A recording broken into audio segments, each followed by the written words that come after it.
हरे कृष्णा। श्रीमद् भागवतम स्कंध 3 अध्याय 13। आज हम श्लोक नंबर 36 से पढ़ेंगे। त्रक्तुंड आसीत् स्त्रुव ईशानासयो रीडोदरे चमसः कर्णारन्ध्रे प्राशित्रमस्य ग्रसने ग्रहस्तु ते यच्चर्वर्णं ते भगवन्नग्निहोत्रम् स्त्रक्तुण्ड आसीत् इदोदरेश्चमसः कर्णरन्ध्रे प्राशित्रमस्य ग्रसने ग्रहस्तु ते यच्चर्वर्णं ते भगवन्नग्निहोत्रम्। अनुवाद और तात्पर्य शिला प्रभुपाद के द्वारा। शिला प्रभुपाद की जय। अनुवाद। हे प्रभु, आपकी जीभ यज्ञ का पात्र स्त्रक है, आपका नथुना यज्ञ का अन्य पात्र स्त्रुवा है, आपके उदर में यज्ञ का भोजन पात्र इडा है और आपके कानों के छिद्रों में यज्ञ का अन्य पात्र चमस है। आपका मुखारविंद ब्रह्मा का यज्ञ पात्र प्राशित्र है, आपका गला यज्ञ पात्र है जिसका नाम सोम पात्र है, तथा आप जो भी चबाते हैं वो अग्निहोत्र कहलाता है। जो वेदवादी है यानी जो वेदों को पढ़ते तो है परंतु कृष्ण भक्ति नहीं करते हैं, तो कर्म कांड में बहुत ज़्यादा भरोसा करते हैं। वे थोड़ी सी आग जलाकर मनमाने ढंग से कुछ होम यज्ञ आदि करते हैं, और लेकिन वेदों में उल्लिखित जो यज्ञ विषयक विधि विधान है उसका कड़ाई से पालन नहीं करते हैं। जब तक इन कठिन नियमों का पालन नहीं किया जाता, क्योंकि आप देखिए हम बड़ा भगवान का प्राकट्य पढ़ रहे हैं और बड़ा भगवान की एक स्तुति है जिससे हमें पता चलता है कि एक्चुअली सब कुछ भगवान ही से है, और हमें ये पता होना बहुत ज़रूरी है कि यज्ञ ईश्वर, यज्ञों का ईश्वर केवल भगवान कृष्ण है।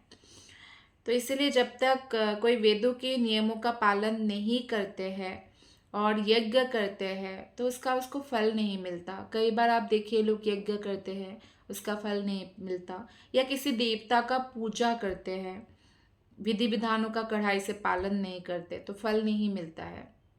फिर वो उस जो भी देवता है उनका पूजा ही बंद कर देते हैं, नाराज हो जाते हैं। तो ऐसे भी लोग होते हैं, जबकि वो सही नहीं है। हम जो भी यज्ञ करें वो यज्ञ भगवान विष्णु को केंद्रित होना चाहिए, और ये यज्ञ हमें कर्तव्य समझकर करना चाहिए। इस युग में यज्ञ को सही ढंग से संपन्न करने की सुविधा भी नहीं है, और शरीर भी पूर्व समय की तरह व्यक्ति का नहीं रहा। तो इसलिए संकीर्तन यज्ञ का विधान दिया है शास्त्र में कलयुग के लोगों के लिए। त्रेता युग की तरह अगर यज्ञ करने लगे तो कितने लाखों करोड़ों खर्चा हो जाएगा, और व्यक्ति हो सकता है उस पर खर्चा ना भी करें, इसके बदले वो घर ले लेंगे या गाड़ी ले लेंगे या कुछ और ले लेंगे। तो इसलिए संकीर्तन यज्ञ में आपका कोई धन नहीं लगता है। हरे कृष्ण महामंत्र का जप करना है, हरे कृष्ण महामंत्र गाना है, और भागवत भी संकीर्तन है क्योंकि भागवत की कथा श्रवण करना बहुत इम्पॉर्टेंट है। इसमें कोई धन आपका खर्च नहीं हो रहा है। हाँ, लेकिन इससे ज़्यादा लाभ किसी भी धन खर्च करके कोई भी पुण्य कार्य करे उससे हासिल नहीं हो सकता है। तो भगवान यज्ञेश्वर है, और भगवान के सारे अवतार भी साक्षात भगवान ही हैं, तो यज्ञेश्वर है। और जब तक श्री भगवान के अवतार के लिए किसी व्यक्ति में श्रद्धा ना हो तब तक यज्ञ पूर्ण रूपेण नहीं किया जा सकता। श्रद्धा विहीन कोई यज्ञ करते हैं तो एक्चुअली वो तमोगुणी हो जाता है। बिना इच्छा के करना, पछताना, फिर दान देकर या नियम नीति का पालन करे बिना मनमानी ढंग से करना, और जो पुरोहित है उनको दान दक्षिणा भी नहीं देना, तो ये सही यज्ञ नहीं है। तो श्रद्धा होना यज्ञ के लिए बहुत इम्पॉर्टेंट है। श्रद्धा के हिसाब से ही व्यक्ति भक्ति में आगे बढ़ते हैं। दूसरे शब्दों में श्री भगवान की शरण ग्रहण करना और उनकी सेवा करना समस्त यज्ञों का वास्तविक अनुष्ठान है। जैसा कि यहाँ पे इस श्लोक में बताया गया है, देखा गया है कि भगवान ही सर्वे सर्वा है और भगवान को तुष्ट करके हम सर्वोच्च सिद्धि प्राप्त कर सकते हैं। तो श्री भगवान के अवतार को प्रसन्न करने हेतु मनुष्य को संकीर्तन यज्ञ करना चाहिए। जब भी हमें समय मिले हमें मंदिर जाना चाहिए। जैसे कि इस्कॉन मंदिर में निरंतर कीर्तन होता रहता है। कीर्तन में हम बैठ सकते हैं, गा सकते हैं। जो कथा होती है सुबह श्रीमद् भागवतम की, शाम को भगवत गीता की, वो कथा हमें श्रवण करना चाहिए। संग कीर्तन का मतलब होता है भक्तों के संग में जो कीर्तन किया जाए, भक्तों के संग में होना चाहिए। भक्तों के संग बहुत पावरफुल है और ऐसे शुद्ध भक्तों के संग से हमारा जीवन पूरी तरह से बदल जाता है। श्लोक नंबर 37, 38 और 39 अब हम पढ़ने जा रहे हैं एक साथ। दीक्षानुजन्मोपसदा शिरोधरम् त्वं प्रायणीयो दयनीयदंष्ट्रः जीवा प्रवज्ञोस्तव शीर्षकं क्रतुः सत्यावसत्यं चितयो सवोहिते सोमस्तुरेतः सवनान्यवस्थितिः संस्था विभेदास्तव देवधातवः सत्राणि सर्वाणि शरीरसन्धिः त्वं सर्वयज्ञक्रतुरिष्टिबन्धनः नमो नमस्ते अखिलमन्त्रदेवता द्रव्याय सर्वक्रतवे क्रियात्मने वैराग्यभक्त्यात्मजयानुभाविता ज्ञानाय विद्या गुरवे नमो नमः। आगे प्रार्थना करते हैं बड़ा अवतार से, हे प्रभु, इसी के साथ सभी प्रकार की दीक्षा के लिए आपके बारंबार प्राकट्य की आकांक्षा भी है। आपकी गर्दन तीनों इच्छाओं का स्थान है और आपकी दाढ़ें दीक्षा फल तथा सभी इच्छाओं का अंत है। आपकी जीवा दीक्षा के पूर्व कार्य है। आपका सिर यज्ञ रहित अग्नि तथा पूजा की अग्नि है तथा आपकी जीवनी शक्ति समस्त इच्छाओं का समुच्चय है। जीवनी शक्ति, भगवान के बिना आत्मा का क्या अस्तित्व है? हर आत्मा के अंदर परमात्मा रूप से भगवान कृष्ण रहते हैं, तभी तो आत्मा सक्रिय है, एक्टिव है। तो आत्मा है तो इच्छाएं आएंगी। हम अपनी इच्छाओं को मार नहीं सकते हैं। इच्छाओं को भौतिक से आध्यात्मिक बना सकते हैं। आध्यात्मिक इच्छाएं करने से हम भगवत धाम जाते हैं। जन्म मृत्यु के चक्र में बार बार नहीं पड़ना होता। दीक्षा के बारे में यहाँ पे बताया गया है, कोई भी व्यक्ति को आध्यात्मिक गुरु की इच्छा होनी चाहिए। आध्यात्मिक गुरु उनको ढूंढना चाहिए और आध्यात्मिक प्रामाणिक गुरु के लिए भगवान से निरंतर प्रार्थना करना चाहिए। और जैसे ही उनको गुरु मिल जाते हैं तो उनको गुरु से दीक्षा के आग्रह करना चाहिए। दीक्षा के लिए कुछ नियम हैं, जैसे इस्कॉन में दीक्षा लेने के लिए हरे कृष्ण कृष्ण कृष्ण हरे हरे, हरे राम राम राम हरे हरे, ये महामंत्र का कम से कम 16 माला रोज करना होगा। 4 नियम पालन करना होगा, मांस नहीं खाना, नशा नहीं करना, जुआ नहीं खेलना, अवैध यौन संबंध नहीं करना, तब जाके वो दीक्षा के पात्र बनते हैं। और दीक्षा के बाद ऐसा नहीं कि ये सब शुरू कर सकते हैं, उसके बाद कभी भी आजीवन ऐसा नहीं लेने का, करने का व्रत करते हैं वो, कि कोई भी ऐसे कार्य नहीं करेंगे। और 16 माला निरंतर चलता है। तो इस तरह से प्रामाणिक संस्था से, प्रामाणिक गुरु से जब हम दीक्षा ग्रहण करते हैं, ये भगवान का बहुत बड़ा अनुग्रह है, भगवान की कृपा है क्योंकि भगवत धाम जाने का जो रास्ता है वो खुल जाता है। आगे बताते हैं कि हे प्रभु, आपका वीर्य सोम नामक यज्ञ है। आपकी वृद्धि प्रातःकाल संपन्न किए जाने वाले कर्मकांडीय अनुष्ठान है। आपकी त्वचा तथा स्पर्शानुभूति अग्निष्टोम यज्ञ के साथ तत्व है। आपके शरीर के जोड़ 12 दिनों तक किए जाने वाले विविध यज्ञों के प्रतीक है। अतएव आप सोम तथा असोम नामक सभी यज्ञों के लक्ष्य हैं और आप एकमात्र यज्ञों से बंधे हुए हैं।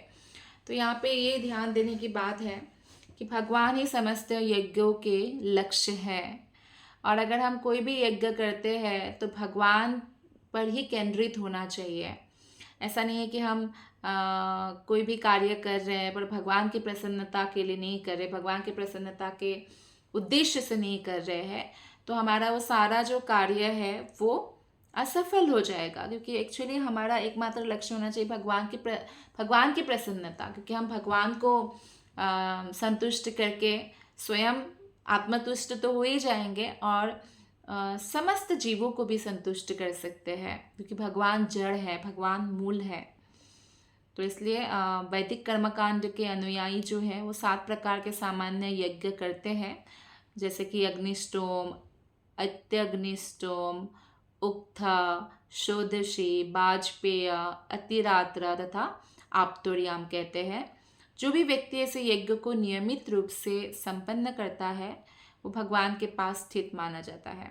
किंतु जो कोई भक्ति योग संपन्न करके भगवान से संपर्क में रहता है, भगवान खुद कहते हैं भक्त्या माम अभिजानाति, भक्ति योग करो, भक्ति करो, तो उसके लिए समझा जाता है कि उसने पूर्व जन्म में ही एक्चुअली सभी प्रकार के यज्ञ संपन्न कर लिया और इस जन्म में भक्ति करके भी वो सारा जितने भी यज्ञ है ना उन सभी यज्ञों का फल प्राप्त करता है। तो भक्तों के लिए सबसे अच्छी बात है कि वो हरे कृष्ण महामंत्र के जप यज्ञ में अपने मन को लगाए रखें।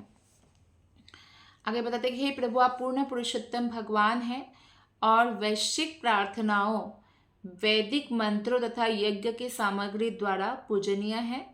हम आपको नमस्कार करते हैं। आप समस्त दृश्य तथा अदृश्य भौतिक कल्मश से मुक्त शुद्ध मन द्वारा अनुभव गम्य हैं। हम आपको भक्ति योग के ज्ञान के परम गुरु के रूप में सादर नमस्कार करते हैं। आप देखिए भगवान जितने भी वेदों में प्रार्थना है, स्तुति है, मंत्र है या यज्ञ की विधि विधान है, वो भगवान विष्णु को, कृष्ण को लक्षित करके है। वेदों द्वारा जानने योग्य अगर कोई है वो कृष्ण है।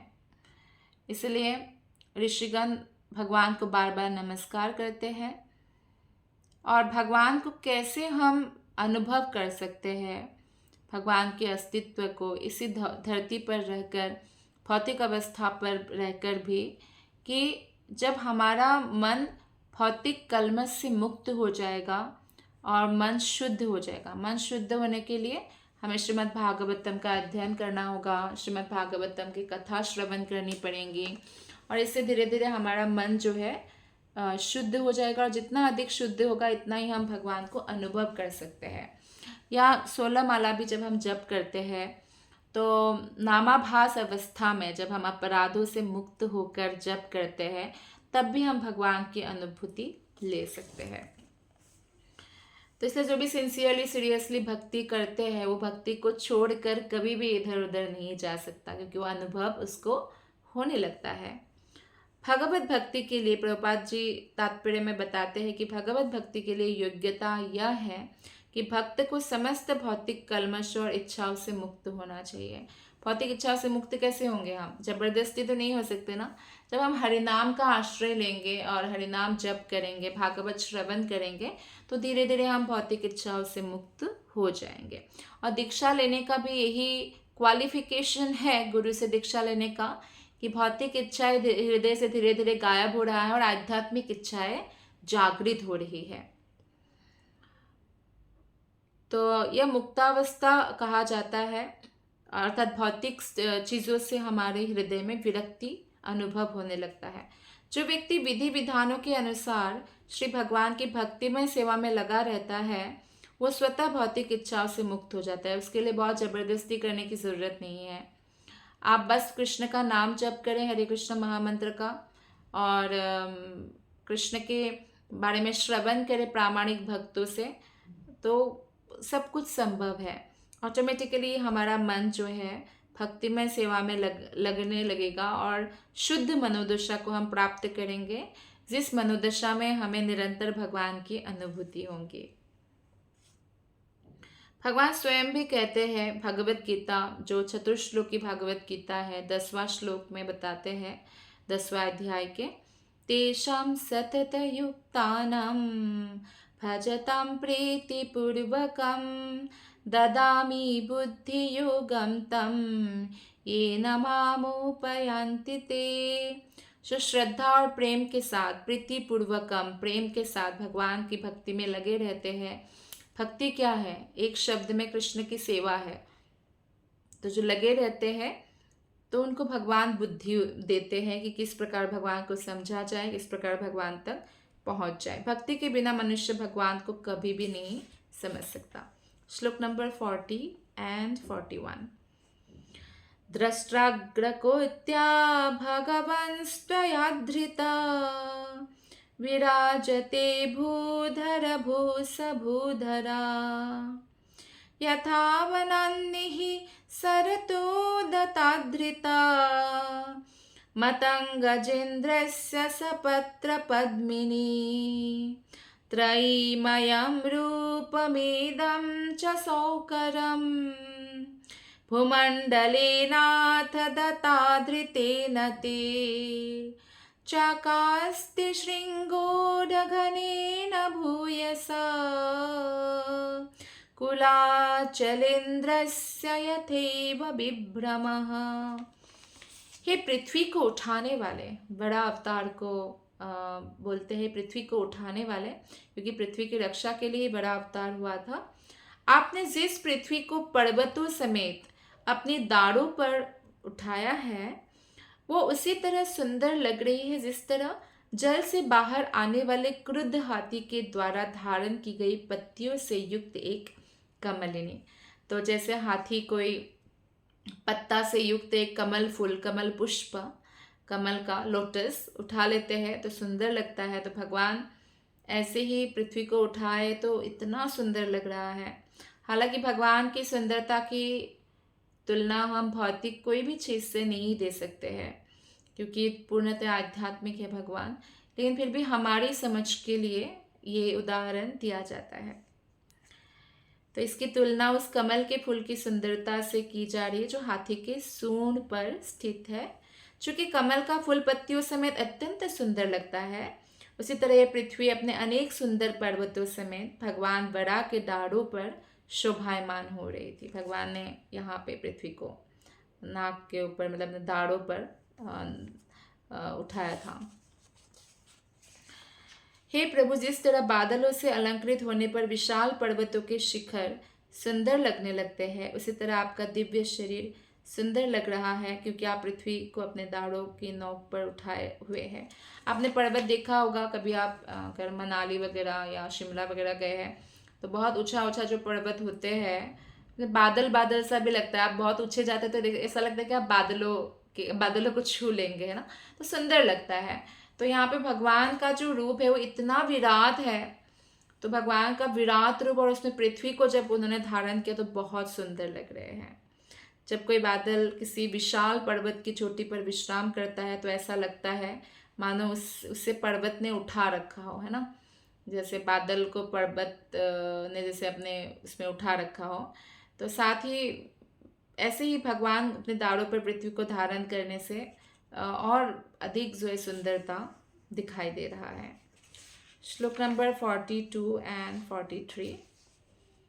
संस्थापयेनां जगतं सतस्थुषं लोकाय पत्नीमसि मातरं पिता विधेम चास्यै नमसा सह त्वया यस्यां स्वतेजोऽग्निमिवारणावधः कः श्रद्धधीतान्यतमस्तव प्रभो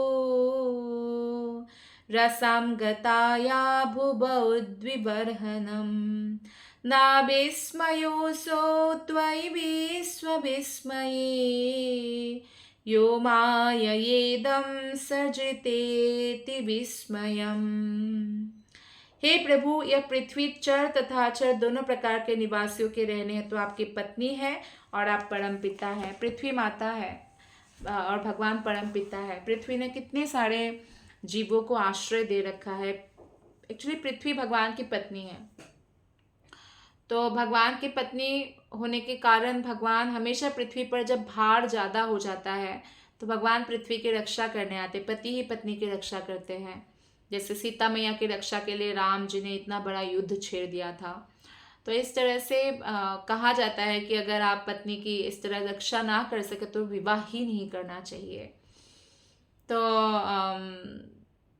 अर्जुन को भी युद्ध करने के लिए भगवान ने क्यों नहीं बोला कि संन्यास ले लो?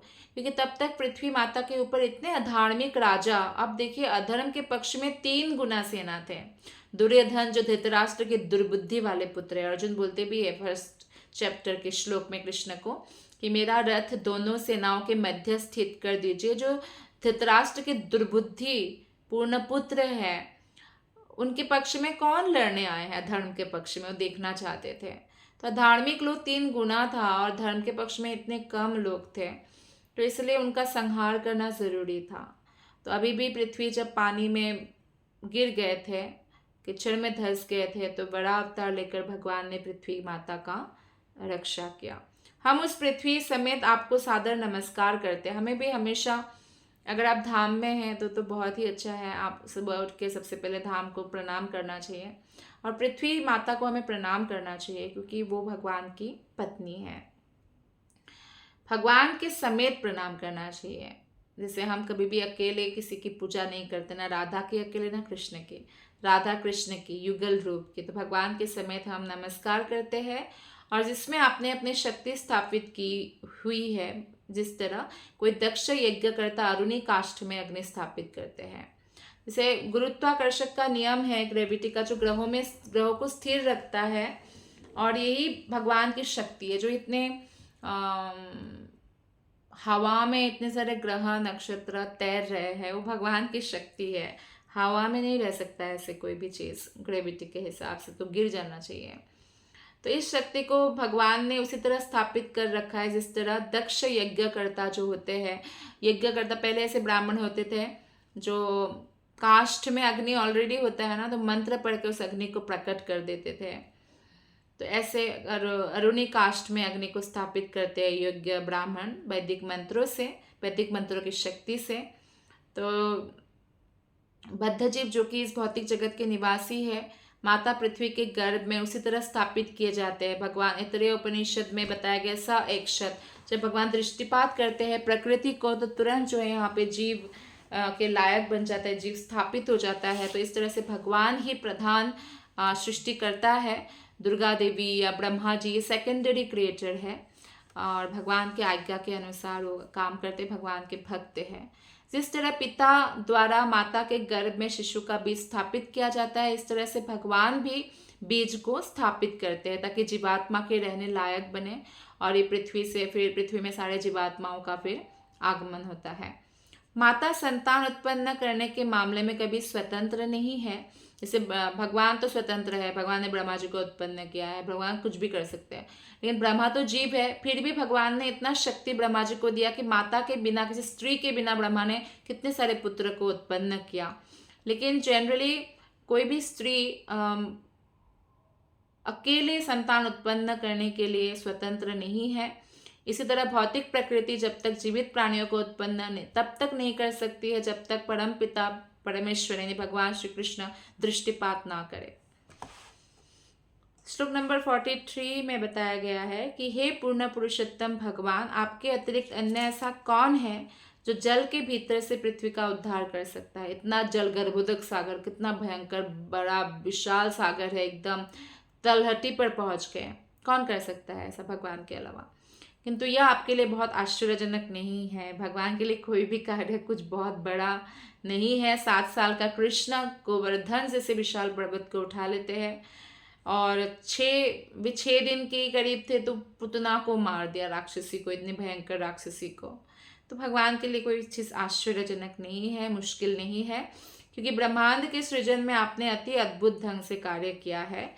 अपनी शक्ति से आपने इस अद्भुत विराट जगत का सृजन किया है। तो भगवान ही ओरिजिनल सृष्टि करता है।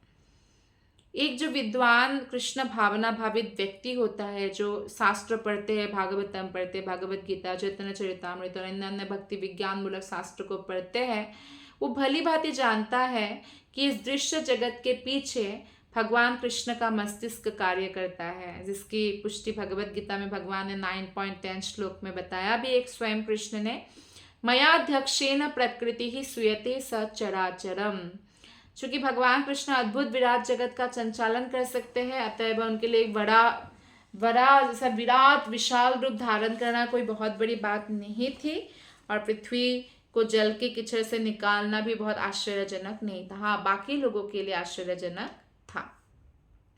श्लोक नंबर 44 एंड 45।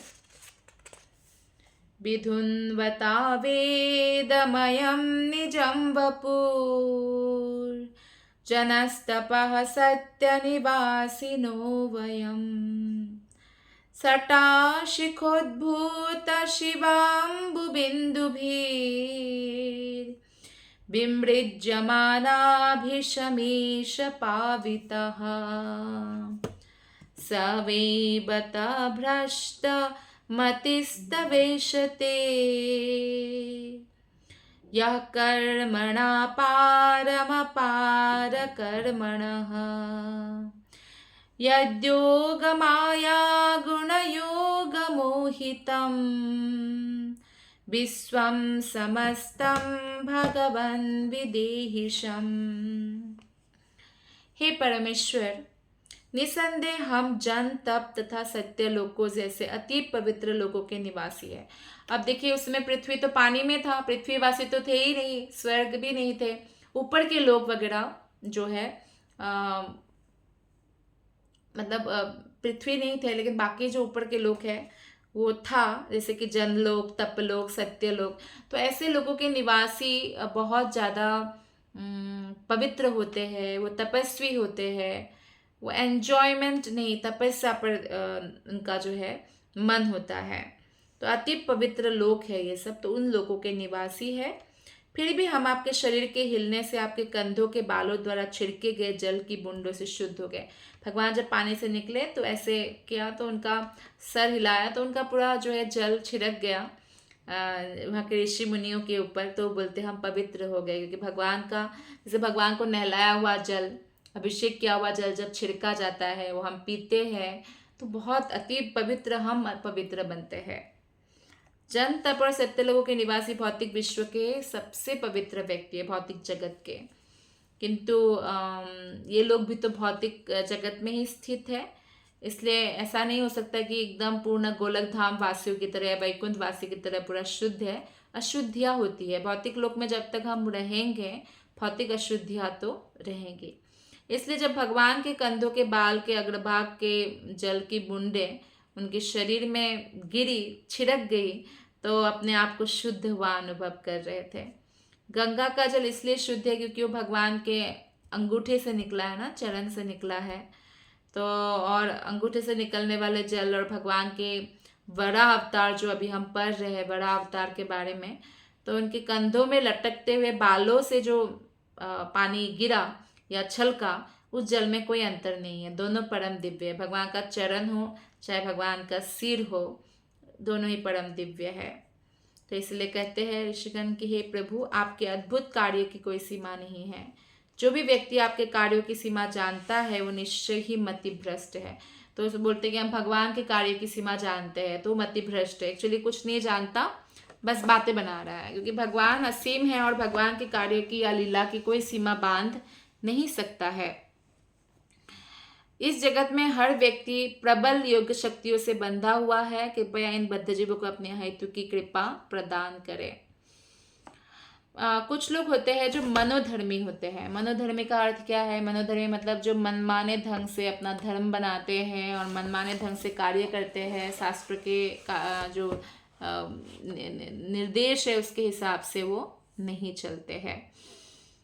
इनमें से हर एक भगवान की बहिरंगी शक्तियों के द्वारा पाशबद्ध है। जो मनोधर्मी चिंतक है, दिखने में तो आपको लगेगा कि बहुत बड़े आध्यात्मवादी है, लेकिन वो मन से धर्म उत्पन्न करते हैं। शास्त्रों को भी मन मर्जी से उसका जो अनुवाद है या तात्पर्य है उसका गलत निकाल लेते हैं। वो अपने आप को ज्ञानी समझते हैं और सोचते हैं हम असीम की भी सीमा जानते हैं।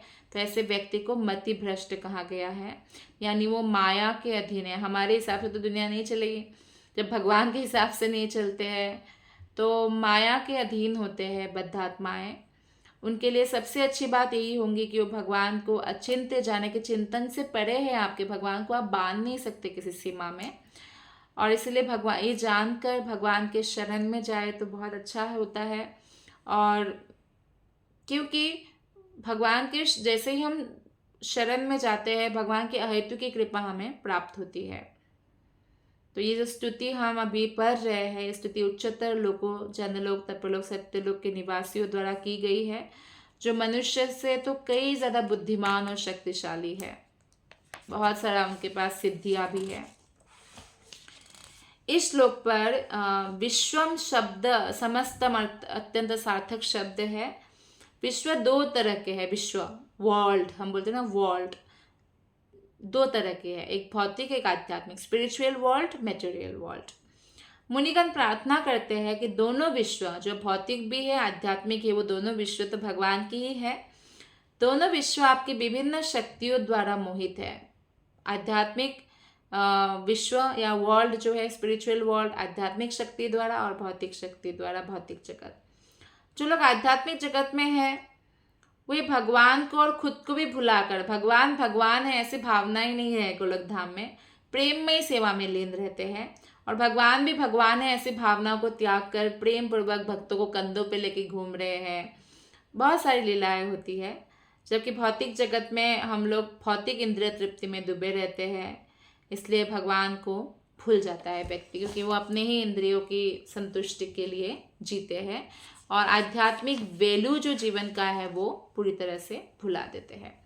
अब मैत्रेय मुनि विदुर मुनि से एक श्लोक बोल रहे हैं 46 से 46, 47, 48। मैत्रेय उवाच इत्युपस्थीयमानोऽसो मुनिभिर्ब्रह्मवादिभिः सलिले स्वाखुराक्रान्ता उपाधत्ता वितावनिम् स इत्थं भगवानुर्वी विश्वक्सेनः प्रजापतिः रसाया लीलयोन्नीतम् अप्सुन्यस्याययो हरिः य एवमेतं हरिमेधसो हरिः कथं सुभद्रं कथनीयमायिनः शृण्वीत भक्त्या श्रवयेत भूषतिं जनार्दनोऽस्याशुहृदि प्रसीदति। श्री मैत्रेय मुनि ने कहा, इस तरह समस्त महर्षियों तथा अध्यात्मवादियों के द्वारा पूजित होकर श्री भगवान ने, वरादेव ने अपने खुरों से पृथ्वी का स्पर्श किया और उसे जल पर रख दिया। भगवान सर्वशक्तिमान है, वो चाहे तो पृथ्वी को हवा में भी रख सकते हैं, जल में भी रख सकते, तो जल के ऊपर रख दिया, तो कहीं भी वो स्थिर रख सकते हैं। मनुष्य का लघु मस्तिष्क इसका कल्पना नहीं कर सकते, भगवान किस तरह के कार्य करते हैं वो कल्पना नहीं कर सकते हैं। लेकिन श्रद्धा का विषय है ये, और ऐसा नहीं कि अंधश्रद्धा है, क्योंकि ऐसे बहुत सारे प्रमाण हैं, बहुत सारे आध्यात्मिक रूप से उन्नत व्यक्ति हैं जिन्होंने, जैसे कि रूप गोस्वामी, सनातन गोस्वामी और बहुत प्रकार के जो चैतन्य महाप्रभु के समय जो बहुत सारे भक्तगण हैं, उन्होंने इन सब बातों की पुष्टि किया है कि भगवान किस तरह सर्वशक्तिमान है, और हमारे छोटे से दिमाग से हम भगवान को, भगवान के कार्य को या भगवान को कल्पना नहीं कर सकते, भगवान की असीम शक्तियों को नहीं नाप सकते हैं। तो लघु मानव मस्तिष्क भगवान के कार्यों के विषय में कल्पना तो कर सकते, पर कल्पना सटीक नहीं होगा ना। जैसे कोई मेंढक है, कुएं कुएं का मेंढक है, और वो दूसरे मेंढक को बोले कि समुद्र इतना बड़ा है उतना बड़ा, वो कितना कल्पना कर पाएगा। दूसरा मेंढक पूछ रहे तो बोलते 10 गुना बड़ा है, फिर बोलते बस 10 गुना नहीं 20 गुना। ठीक है, समुद्र कितना बड़ा है वो कल्पना भी नहीं कर सकता है कुएं का मेंढक। तो ऐसे ही लघु मानव मस्तिष्क से हम भगवान के बारे में कल्पना भी नहीं कर सकते हैं। तो इसमें प्रभुपाद एक वर्ड बोलते हैं कुपमंडुक दार्शनिक। कुपमंडुक मतलब वही जैसे मेंढक है कुएं का और वो विशाल समुद्र को नाप रहे हैं, तो ये संभव नहीं है। इस प्रकार से समस्त जीवों के पालनहार भगवान विष्णु ने पृथ्वी को जल के भीतर से उठाया और जल के ऊपर ही तैराते हुए रख दिया और अपने धाम वापस लौट गए। तो यदि कोई व्यक्ति भगवान बड़ा की इस शुभ और वर्णनीय कथा को भक्तिभाव से सुनता है, जो आज हमने सुना, अगर हम इसे भक्तिभाव से सुनते हैं या दूसरों को सुनाते हैं, दूसरों को भी हम बड़ा अवतार के बारे में बता सकते हैं, तो हर एक के हृदय के भीतर स्थित भगवान अत्यधिक प्रसन्न होते हैं। हमें भगवान को प्रसन्न हम हृदय में ही बैठे हुए हैं, हम अपने कर्मों से ही कर सकते हैं, कार्य से ही कर सकते हैं। प्रत्येक जीव उत्कृष्ट गुण वाला आत्मा है, हम लोग शरीर नहीं है, और इसलिए कोई भी भौतिक वस्तु भले कितना ही अच्छा हो हमारे लिए शुभ नहीं हो सकता है। भौतिक वस्तु अशुभ होता है। हर वस्तु के साथ हमें भगवान आध्यात्ममय जब करते, कृष्ण को जोड़ते हैं, तब वो शुभ होते हैं। जैसे कोई आहार ही है, मान लीजिए वेजिटेरियन ही है, तो भी वो शुभ नहीं हो सकती है जब तक आप भगवान को ऑफर नहीं करते हैं। भगवान को ऑफर करने से उसमें जो भी प्राणीगण है, जैसे अन्न है, साग है, तो इसमें भी तो आत्माएं हैं। तो भगवान को ऑफर करे बिना खाने पर उनके हत्या का पाप भी हमें लगता ही है, क्योंकि भले ही वो आत्मा साग अन्न में हो और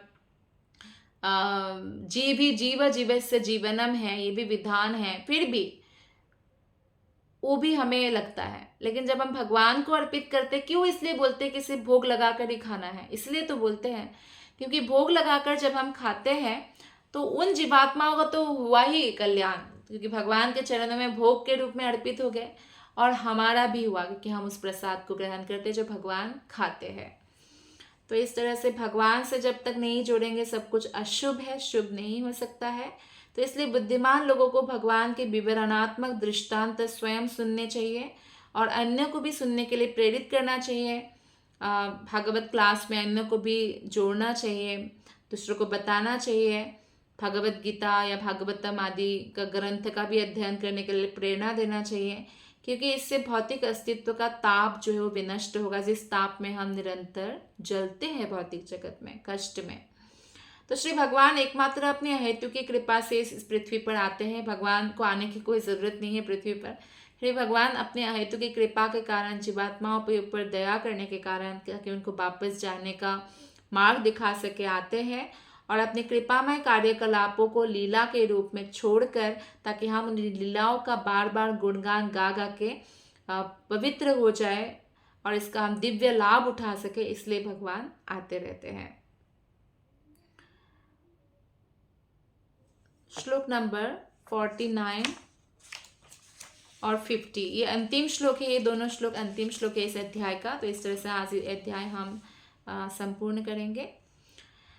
तस्मिन् प्रसन्ने सकलाशिषां प्रभो किं दुर्लभं ताभिरलं लवात्मभिः अनन्यदृष्ट्या भजतं गुहाशयः स्वयं विधत्ते स्वगतिं परः परम् को नाम लोके पुरुषार्थ सारवेत् पुरा कथानं भगवत् कथा सुधाम् आपीय कर्णाञ्जलिभिर्भवापहाम् अहो विरज्येत विना नरेतरम्।